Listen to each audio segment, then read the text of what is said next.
Thank you all for joining me at this roundtable today. We'll be discussing a very pressing subject, springboarding women and girls and ensuring access to digital opportunities. As the world ramps up and all things digital speed up, internet usage is up, some are getting left behind, women and girls especially in developing and emerging markets.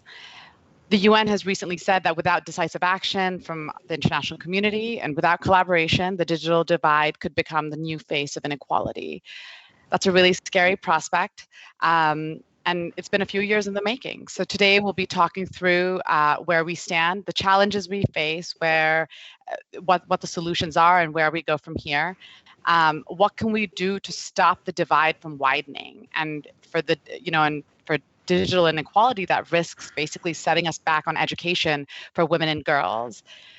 How do we harness technology to do all of this? Here, I'd love to turn to Dr. Sheikha Abdulla al-Misnad, who is the former president of Qatar University and with the Prime Minister's office in Qatar. Dr. Misnad, could you talk to us a little more about, where we are today and the challenges we're facing? Hi, good morning to everyone. Thank you.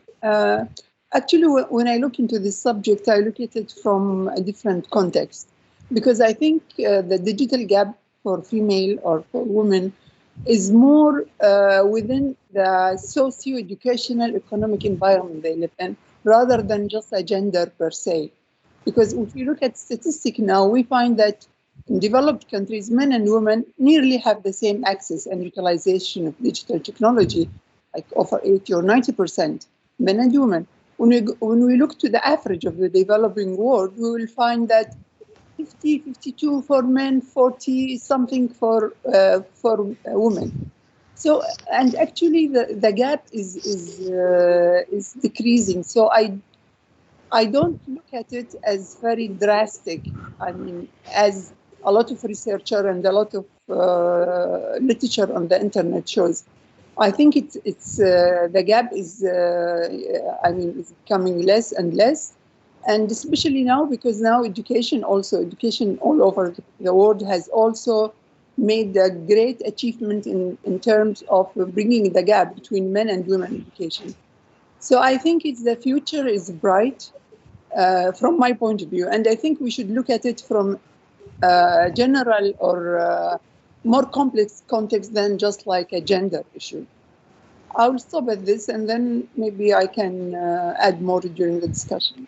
Absolutely. Thank you so much for that. Dr. Lily Kong of Singapore Management University is also here with us today. And Dr. Kong, you, of course, have looked at education. That is your, where do we see the role of education in bridging this divide? And how do we actually use it to leapfrog women and girls' access to digital technology and even understanding how to use it? So thank you for that question. And I would begin by saying that I agree very much with Dr. Sheikha that, in terms of access to and utilization of technology in the context of Singapore, and I dare say actually in some parts of Southeast Asia, the gender divide is actually not that stark. But where it is stark and the divide still remains is actually in terms of young girls and women going into STEM education, and that whole pipeline that we talk about, entering school, doing a STEM discipline, going into university, enrolling in that as your major, and then, sort of getting on into still higher education, and whether it's a master's or a PhD, and eventually becoming a faculty member. It's a very leaky pipeline. And, it's a leaky pipeline for women in higher education generally, but still more so in STEM. So just to cite you some examples in the context of Singapore, if you look at the entire STEM cohort for university enrollment in Singapore, about 40%, I think, are women. And arguably that's actually already fairly good compared to what it was just several years ago. In recent times, there's been a lot more interest in digital education, and so the numbers have gone up, the proportion has gone up. But if you think about STEM disciplines and you break that down into digital and information technologies vis-a-vis health sciences, well, actually, it's very imbalanced. You get a whole lot more women in the health sciences, enrolled in the health sciences as students, than you do in digital and information technologies. And so when at that undergraduate base you have that sort of imbalance, it gets still worse when it comes to higher degrees at the master's and PhD level. And then the conversion of that into faculty numbers, the base for women shrinks still further. Right. And then again at the faculty pyramid, when you think about the casual instructors, those who are on casual contracts, you think about those at the lower hierarchy of the professorial ladder, you get more women. And as you go further up, you get less and less. So what you get is a lack of role models. You get a lack of research and writing, and including coding, done by women, and that has knock-on effects. And so we absolutely need to address this through education by building the pipeline in education, or it will never sort of flow through into community and society. Absolutely. That sounds, I think I'd love to bring in Kahina Van Dyke of Standard Chartered Bank here. Kahina was talking about the challenges that we face with the pipeline and how the progress we have made so far we haven't made enough progress so far. And this is the moment to really speed things up. Kahina, would you like to step in here? Yeah, absolutely.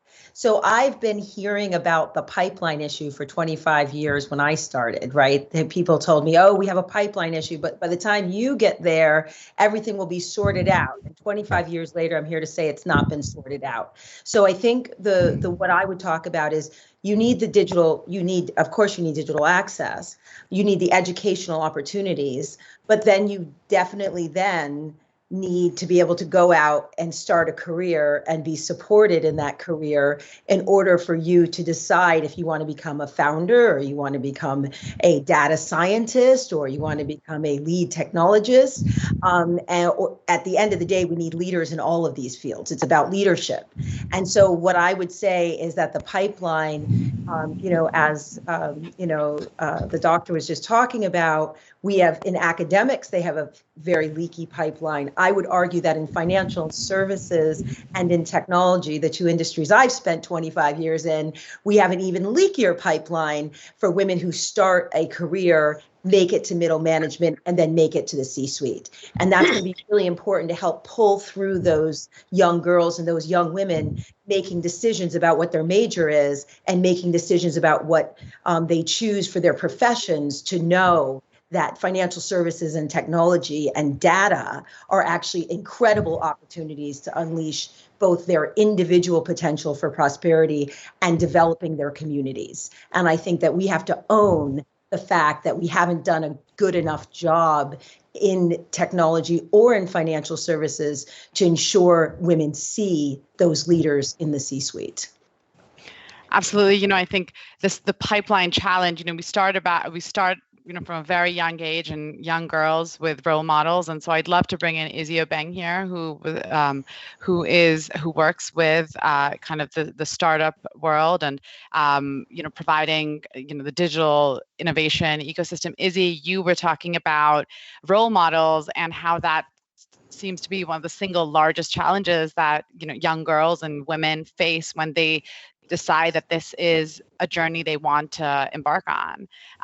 So could you talk us through, the role model challenge? And it does sometimes come across as cliche, but, it is real, right? Absolutely. And I don't want to take the leaky pipeline analogy even further, but it's so true when we look into the tech and startup ecosystem. Some great research was published in 2019 that showed that in terms of funding for female founders from venture capital firms, only 1 penny in every British pound was going towards an all-female founding team, and less than 10p was going to a mixed gender team, and about 89 pence in a pound was going towards an all-male founding team. Wow. That's the kind of end result of a pipeline that has failed to support women into tech and entrepreneurship, provide them with these C-suite positions that we're talking about so they can build the operational capacity and the leadership capacity to grow. And it starts from when girls are in school and they're being taught about different things. And so at Foundervine, a huge part of our work has been going into schools and providing practical opportunities to get young girls and young children from underserved communities outside of the classroom and working directly with corporates, working directly with tech firms, to give them the opportunity to be mini consultants, to work on projects themselves, because that's the way that we are going to level the playing field, by showing young people very young who these role models are, bringing them into the classrooms, giving them the opportunity to go to these places and be and see what they can be, rather. And I think that's really the key. And that point about this needing to happen much more in developing countries. I'm based in Ghana, and a lot of our work takes place in West Africa. The digital gap here for women is huge, and we need to start much earlier, and we need to start from really basic things such as providing more electricity in classrooms, dealing with a lot of the cultural biases that mean that young girls don't end up going to school in the same way and studying these subjects. So a lot of work needs to be done, and I think the key is starting young and bringing role models into the classroom as well. Absolutely. I think, some of the things that come up frequently, is that there's network coverage, especially in developing and emerging markets. There's a lot of network coverage, but when it comes to actual access and then understanding how to use it, there's a huge divide. I think one of the things you raised, Izzy, was, we start young, and we start by ensuring that there is there's this big divide, and we need to start young. But how do we do that? How do we get over these barriers? And I'd love to hear from you on this, and from those who are at who've actually strong female leaders and Tejas, who've all kind of made it up through this pipeline in a way. Somehow you didn't get leaked out. So would love to hear from you about that. Where is that? What is the problem there? What is the big practical hurdle we're facing?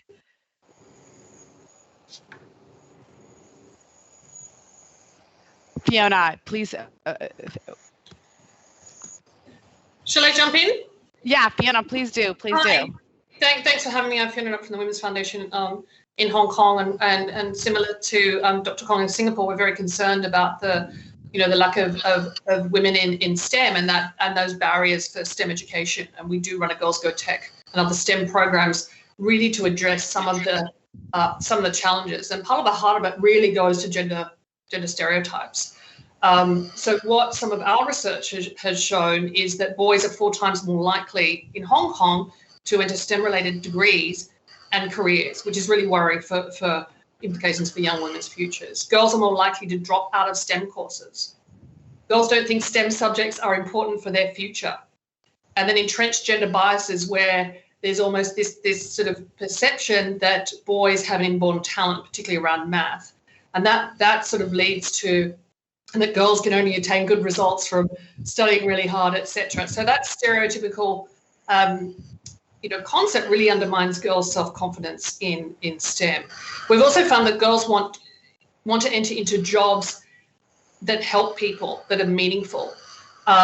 And so all of these things are sort of providing a bit of a disconnect. So really, at the start of it is really to start early. We do start in primary school, then into secondary school, and to really try and disrupt those stereotypes, work with teachers, work with parents, bring in place role models, as another speaker has said. And part of our research has shown that girls want to see role models they can relate to. It's not necessarily always the CEO, but someone, mid-career or first starting out, that's really something that they can aspire to. Learning coding early. So it's really, practices for the long haul, ecosystem collaboration. Because I think what we're really trying to do is increase the number of girls that will take STEM subjects at school, at university, and then enter into the workforce. Absolutely. Thank you for that. June, I want to bring you in here because, you set up Mums in Tech when you were on maternity leave. And, that's often one part of the pipeline where we see a lot of leakage. I think it's, or at least after that. And, women are often it's not seen as a hurdle, but it's seen often, sometimes it is a bit of a setback. I'm sure, those with children and those who have managed women who have potentially kind of felt a little discouraged at that point. So June, would love to hear from you about working mothers, about why you set up Moms in Tech and why on maternity leave.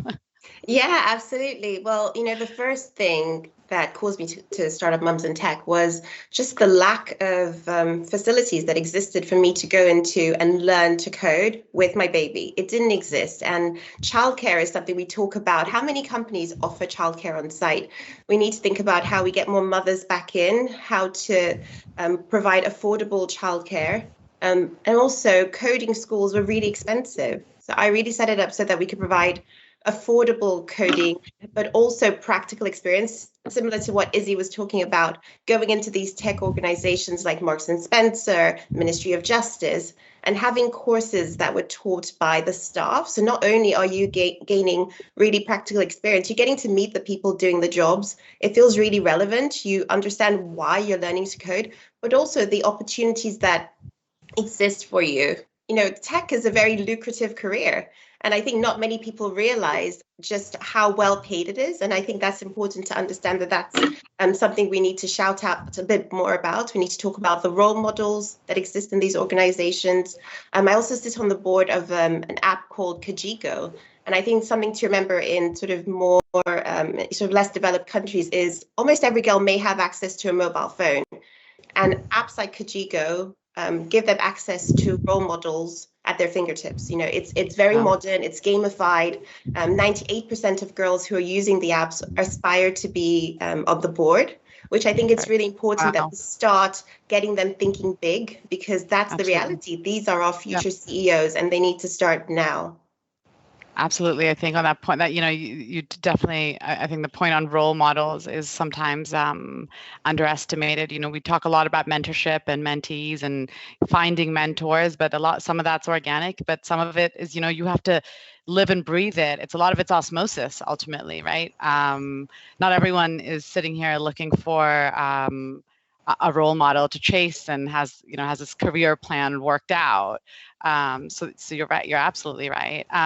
Deirdre, I'd love to bring you in here on, you know, you're at a large firm, and one of the challenges that you had mentioned earlier when we were talking was about leadership and how, you know, and energy, two separate things. Could you talk to us through your lens what the challenges are? Well, for Angie, great to be part of the conversation, first of all. And I think especially today is International Women in Engineering Day, so a very special day to be talking about the topic. Look, I think as a company, we've got a lot of responsibilities. And I think, you know, I'm very proud of being part of Schneider Electric as an engineering and technology company in the energy management and automation space. We really have a big responsibility to play, you know, from our leadership perspective, as you talk about. And I think that role models has been talked about a lot. And I think we've really led that as an organization. So certainly for 16 years I've been with this company, it's certainly a business agenda. It's not a HR topic coming from HR. It's good that we talk about business as a performance. Diversity brings better performance. So we're very proud that as a company we've really managed to drive a strong leadership in our organisation, and we've really changed the needle. I know some people said it's still not really where we need to be, but we have moved the needle in terms of representation. So at our leadership level, we have 47% of our executive committee are females, and my leader for the industrial automation is actually on this forum later today, talking about supply chain sustainability, Barbara Frey. So she leads industrial automation. So having a female leader, I think it really does create that agenda and that sponsorship as an organisation, that it's led from the top, and then all leaders, really do follow that through as an organisation. So I think that's a really important part. And the second thing I think as a company is that we really do we have a social responsibility, and someone mentioned about, you know, meaningful. I think it was Fiona talked about people want to have meaningful opportunities. So how do we create that sustainability story, and how do we bring that in a very meaningful way? So it's about us putting back into the community, and I think through our role models, you know, part of the STEM programs, part of the WISE women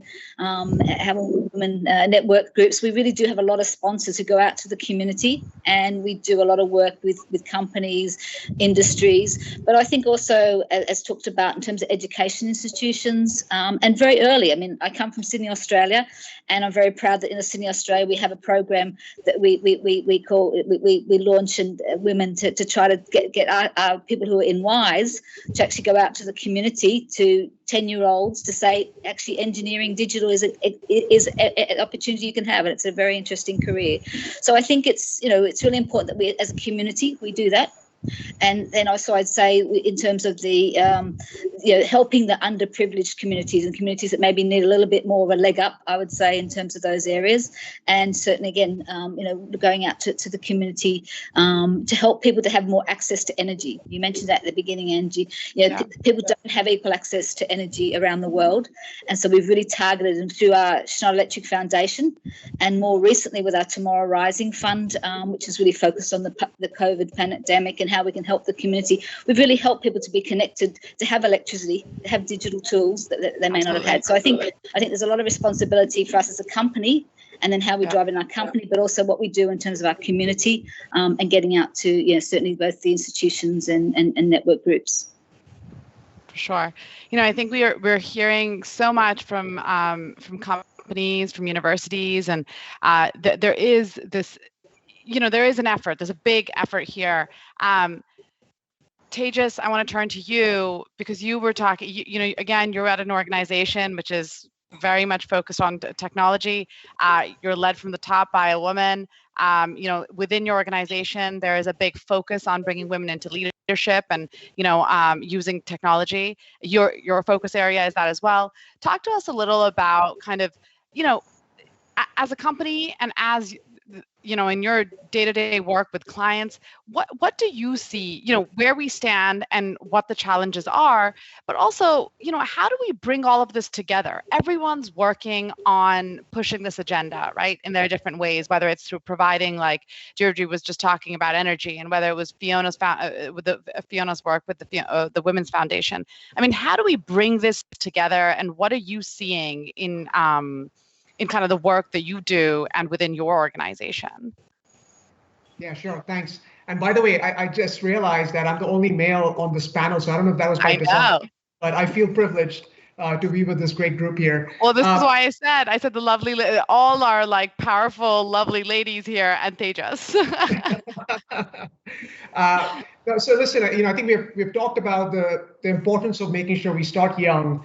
And we have opportunities with our education programs, our STEM programs, etc. But the real challenge is going to be when they get into organizations, when women population get into the organization, how do you retain them? And we as Accenture, as a services organization, we're in the people business. We employ 500,000 people globally, and this is fundamental to us. That how do we make sure we are retaining our female population, and also promoting them into the ranks of leadership.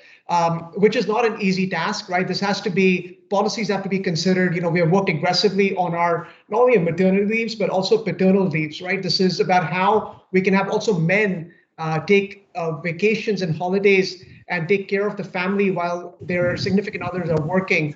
So we've encouraged policies around that. We have mandated, at least prior to the pandemic, 2 days working from home, because a lot of people flying around the globe. And we said, hey, we got to go make sure that people are working from home. Now, this does have an impact to our clients, because clients expect, as is Accenture saying, you got to be in person. But this was a policy that we said we got to go enforce, and we got to drive that step change. Now, our client might not accept that. We got to try and work around it. But for the most part, our clients have been receiving with that policy. They're saying, this makes sense. We got to have that work-life balance, have people be more at their home locations and work with their families remotely. So, I think those policies are important. We are making progresses on, how do you go enable technology education, or what we're calling TQ, technology quotient within the organization. And this is a top-down driven agenda starting from our CEO, where cloud computing, artificial intelligence, AR, VR, 5G and edge compute, which are important technologies today, they're emerging and they're accelerating at pace. How do we get everyone skilled up? This is not just about male and females, but everyone skilled up, because it's important. And more importantly, like I think there's a quote there that tech is lucrative, and we all can make very successful careers out of that. And I think a lot of people are starting to realize that. But it is that inclusion on not just as one company, but everyone has to come together. In our case, our clients also have to support the policies we are driving towards making this an inclusive culture. Absolutely. Deirdre, did you want to jump in there?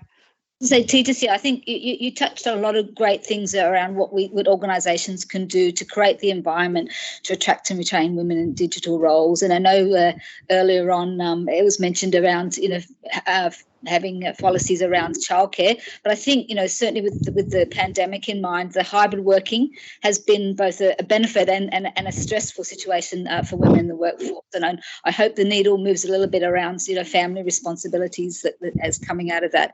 So I think you've really touched on a lot of those really important areas. And I think the other area that I'd really probably like to amplify is that advocacy. And really what we've tried to do is to bring that image outside. And we've been very, very vocal in the marketplace around what we do and how we drive the gender diversity topic and being active in STEM and whatever that might be. So I think the advocacy is really, and that advocacy could be the leaders, or it could be a female leader, a female engineer, female software profile. So it can be anyone. And as you said, it could be male or female driving those things. So I think that's something that we really want to make sure that we create that environment that we do in the marketplace. And again, we've been very proud for the last 3 years. We've been part of the Bloomberg Gender Equity Index because of the actions that we've taken. And again, I think bringing the outside in has had a great impact on internally on people, how people feel about diversity in our organisation. They're much more aware, a lot from what we've done in the outside world.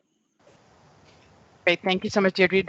Dr. al-Misnad, please, we'd love to hear from you on this. You look at this from a very big overarching policy level, and so we'd love to hear from you of what you're seeing in Qatar, what's worked, what's not, and how we use some of the initiatives that are happening in many of these companies to kind of talk more about advocacy. I think I will be happy to talk about Qatar because Qatar is a very successful story. Qatar is a very wealthy nation committed to education and economic progress. So I can say that that we don't have digital gap as it is in so many other developing countries. For instance, Qatar for the last 20 years made a large investment in education. And now we have universal primary education, colleges, university at all levels. And women represent nearly over 60% of student population at those colleges and universities. And I know a lot of the guests here are talking about STEM and science. And I've been hearing about that for the last 40 years as well.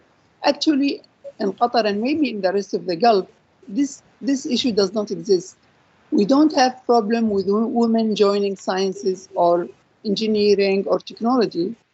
For example, at Qatar University, 68% of students and computer science and computer engineering are women. I mean, wow. It is the opposite. I remember when I was the president of Qatar University, we have to campaign among the men to join these disciplines. And sometimes we lower the admission. It's not fair for order to have more men in this discipline. So we don't have an issue. I know it is in the West and has been there for a long time. I mean, somebody explained it as because of women when they are co-educated with men, they don't want to show that they are intelligent or whatever. But anyway, we are lucky enough we don't have it. So these women who are graduated from technology or engineering, they will be a good asset for the country in terms of coding, in terms of program, developing things which is more suitable. However, having women or young generation in Qatar with such savvy knowledge of using technology, I mean, of course, women in Qatar has not to face the hindrance, which is the availability, the affordability, the skills, which is a lot of other women maybe in developing space. However, having this knowledge about technology has helped women in the country quite a lot. We have a lot of business women now who use Instagram, other social media to do their business. But more importantly, now for next September, we'll have the parliamentary election. And this is a great opportunity for Qatari women who would like to nominate themselves. Because, still in Qatar, women cannot go on the street and go to people's houses and knock the door and all of that. Yeah. We don't have the majlis like men where they sit together and they discuss. So technology is really handy for women to communicate with their voter, to explain their agenda, to get in every house and every place without really being physically there. So that's a great advantage for women at the moment. But there's just a small point. I think we always talk about women and but we should think also that women are mothers. They are not only as men. So there is another responsibility on women, which I think we should take care about it, especially when Jane think about it. I will stop at that and I will continue later. No, thank you so much. I think Qatar itself is a role model, I think, for many countries, in not only just in the region, but across the developing and emerging world, and across, even the developed world for that matter. I think I want to bring in Kahina here. Kahina, you wanted to jump in. Yeah, Qatar is a role model. It's great to hear those numbers. And it's just 2 points that I wanted to add to the conversation. Number one is that there are very different realities across the world. We operate in 60 markets at Standard Chartered. And because of that, we see the digital divide, the economic inclusion divide, the opportunity divide. And so I think it is important to recognize that different markets have completely different realities when it comes to access and opportunities. But what I wanted to really focus on is around the measurement of progress, because we talked earlier and said we're making progress, but are we making it fast enough? And so I think it's important as academics, as corporates, to say that we actually are going to hold ourselves accountable to having greater representation at all levels along the pipeline, and really holding ourselves to numbers, because you can't really manage what you don't measure. And I would just say I'm proud of the fact that in our digital team, digital and data team, my chief data officer is a woman, but we have 50% of the global management team in digital and data as women, and 50% are men. And that lets us know that we're actually representative of the world population, because that's the population. And I think it's really important that we have that type of accountability, because what I've heard from young women coming in early careers out of university, or early to mid careers, is they are coming to teams that they think they have an opportunity to reach their full potential. And so I just, we talked about role modeling in the abstract, but what I'm saying is that I really think we need to talk about it with specificity, and we need our corporations and our institutions to make commitments around having that representation show up at all levels of leadership. And that is going to be really important as we move forward, because then we know if we're making progress. And just like Qatar can proudly say 60% of our graduates, we should all be able to say 50% of our leadership and 50% of our inbound intern classes are women and young or older women returning, potentially even after they've had children, but they've had a degree. So I just think it's important that we actually measure some of this progress. No, that's a great point. And we'll come back to that, because I want to bring Tejas in on that. I wanted to just jump to Dr. Kong, Professor Kong from Singapore Management University, and your perspective on, of course, the Singapore model, and of course, from an education perspective, what you see as, what you could what you see from the measurement perspective, and also from, to some of the points Dr. al-Misnad had raised. So thank you for the opportunity. I actually wanted to pick up from some of the comments that, recognizing the leaky pipeline is one thing, but what do we do about it? And I wanted to talk about it in terms of both macro policy as well as micro practices, if you will, right? And at the macro level, certainly in the context of Singapore, There's a lot of conversation around government policy and what it can do to shift the needle, but it's also about corporate policy. And when we talk about the introduction of policy, even legislation, it's not necessarily specific only to sort of upping the participation rate of women in technology, for example. It's actually more generally addressing the lot of women and the gender gaps that exist. So whether it's a gender wage gap, or whether it's maternity leave and paternity leave, or it's board representation, at the macro level, it's absolutely necessary for governments and corporates to take leadership and to take positions in the same way that I think Kahina was talking about earlier, holding ourselves up to certain standards, putting in place policies and actually effecting those policies. But I also want to just spend a little moment talking about micro practices that, even while we have broad directions, policies, and so forth, at the end of the day, it comes down to the everyday micro practices. For example, the implicit biases that we might have while we're interviewing, the sort of blind spots that we have when, we look at certain applications for jobs, or we're looking at applications for a position, for a place in a university. The interview panels are very often perhaps not sensitized to these issues and have embedded and implicit assumptions. And that gets played through in the micro practice of selection. So I just wanted to add this perspective of a balance between the need for macro policy, but also a sensitivity to micro practice. Thank you.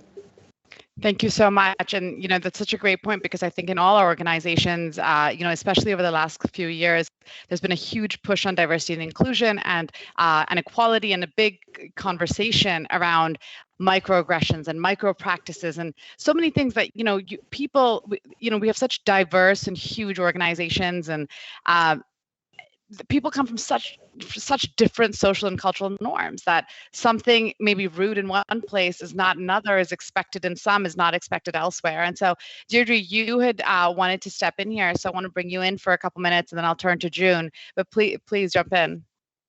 Yeah, I think Lily's point around the hidden biases is we've been training in the hidden bias for quite a few years. We all have biases. People try to say that they don't, but we all do. So I think that's a good point. But I think building on the macro, micro, and what Kahina was saying, and Sheikha, I think what's really important. We're a global company. We're French on the French Stock Exchange, but we have a hub strategy that we don't say everything's centered around France. So it's whether I'm here in the Hong Kong office, and then also we've got a Boston hub, and a Dubai hub. So I think it was important to have that footprint so that we really do manage our policies and our processes, not from a one size fits all, but from a policy of what's fit for purpose. So we say that we want to be the most global local company. And I think it is very different. Certainly the numbers of women in STEM in different countries, Middle East is certainly a strong foundation. In Russia as well, there's certainly some countries where we don't necessarily see those differences, but then obviously there's the countries that do. So I think it's really important to make sure that as we have global practices and has our global landscape, it's really important to make sure that we do focus also on what's most fit for purpose in that local market. Absolutely. June, I want to turn to you really quickly. You wanted to step in on some of the stuff that I think Dr. Kong and Kahina were saying. Yes, absolutely. And I think, we all know why it's important to educate girls. We know that it's an urgent situation because we're playing catch up. COVID has played a massive role in setting a lot of girls back, and with schools being closed, especially in less developed regions. But I really wanted to say that we can all play a role. Like, we all have a lot of power, just us sitting at the table today.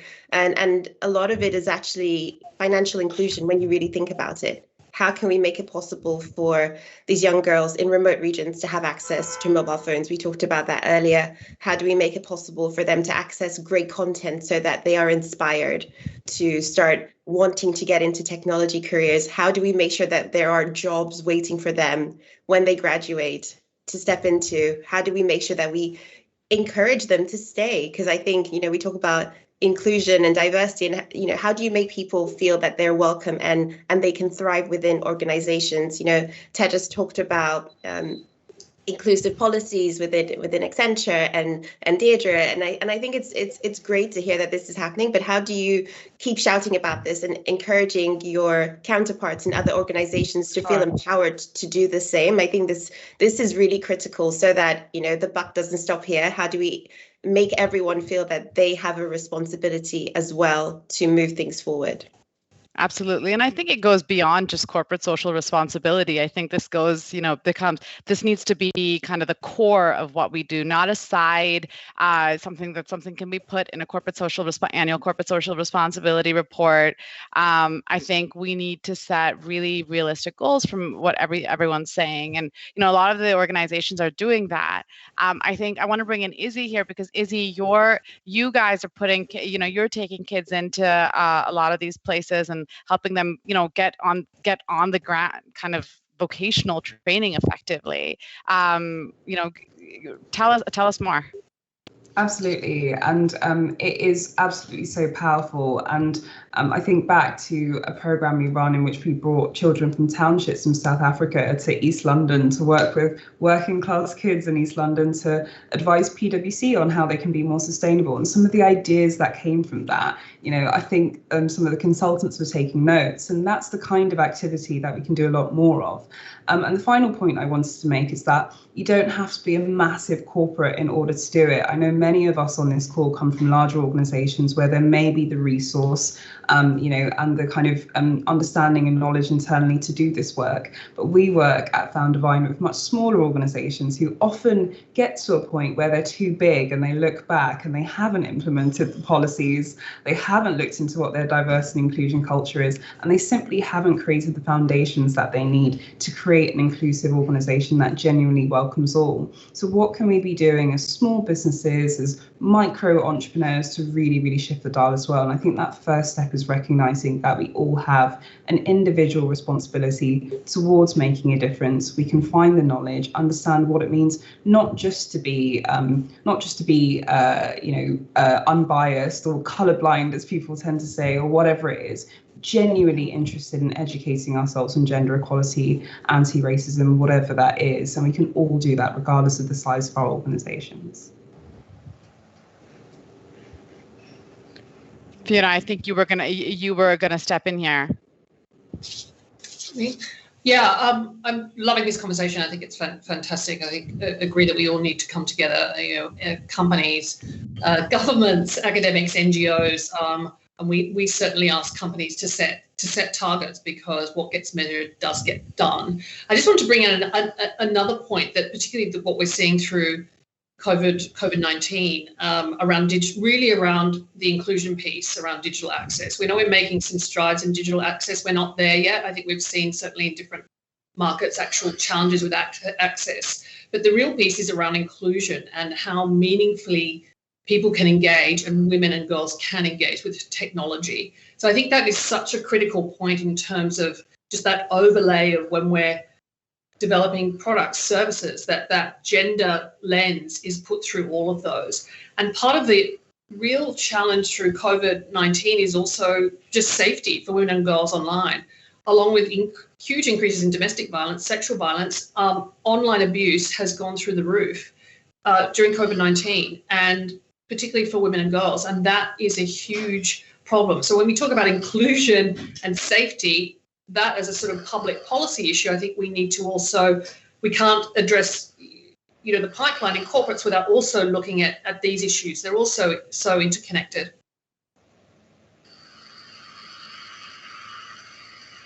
I think we're coming to the end, but I want to bring in, I know we have a lot of great speakers here who have something to add to this. Kahina, I want to quickly bring you in, and then I'll turn to Dr. al-Misnad.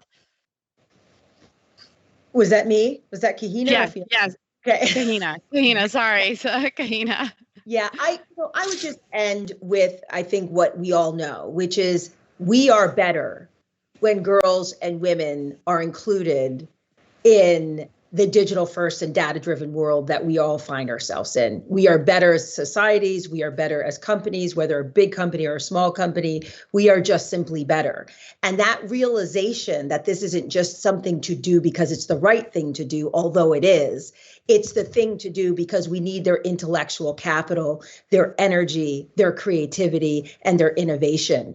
And I think that's something that I would love if the conversation started from, we need them. And we need to show up for them as well. Thank you so much, Kahina. Dr. al-Misnad, we've got, this conversation could go on forever, I feel like, but I want to bring you in really quickly towards the end here. It's very obvious that strategy and policy to bridge the gap it had to be custom made to each region and each country, because from the discussion, it's obvious there is so many differences. But I think there is one important point that I think how to make women aware of how technology can improve their life. I think a lot of women are not aware of that. They don't see the relevance of technology to their life. And this could be also one of the solutions. Thank you. Thank you so much, Dr. al-Misnad. I know we had speakers who wanted to step in. We're running out of time, unfortunately. Let me see if I can get a couple more minutes in here. Tejas, I want to turn to you really quickly. I know you were trying to say something here, but I want to give me your last final line. I'm going to give you 10 seconds. I couldn't agree more with Kahina, right? I mean, this is not just about a check in the box that we got to get more diverse. I mean, diversity is a fact. Inclusion is what's going to be important for us because innovation is going to be driven through inclusion and the diversity in thoughts. So this is why it's critical because the world is hungry for more innovation. If 2020 was a treadmill run that we had out 2020 and 2021 and beyond is going to be a marathon and a sprint with all the evolution that's taking place, and women have to be front and center in that. So I leave you with that. Thank you. Thank you so much. Thank you to all the speakers and panelists who joined. We are, we're going to wrap this up. Oh, it looks like they've given us a few more seconds. Deirdre, I want to bring you in really quickly. I'm going to give you 10 seconds and then Dr. Kong, another 10 seconds. Yeah, a lot of people have been quoting Peter Drucker, what gets measured gets done. And I think more than setting targets, about setting ambitious targets to really stretch ourselves if we are going to move the needle and really just address the topic. So I think it's important that we set ambitious targets. Absolutely. Professor Kong. Yes, thank you for the last word. I think absolutely I agree with the fact that we need to set targets without actually sort of getting into a sort of affirmative action, right? I think women have to be there because of the abilities and what they can contribute. And indeed, as Kahina said, there's a lot, if we can just recognize what can be contributed, we would naturally give them the space. Absolutely. I think we've had such a fantastic discussion here. I think we didn't even get in. I feel like we could have gone a lot deeper on this. Would have loved to talk more about measurement and, specific but ambitious targets and strategies and policies and look to models of success like Qatar. So thank you so much. And we'll wrap it up here. Thank you.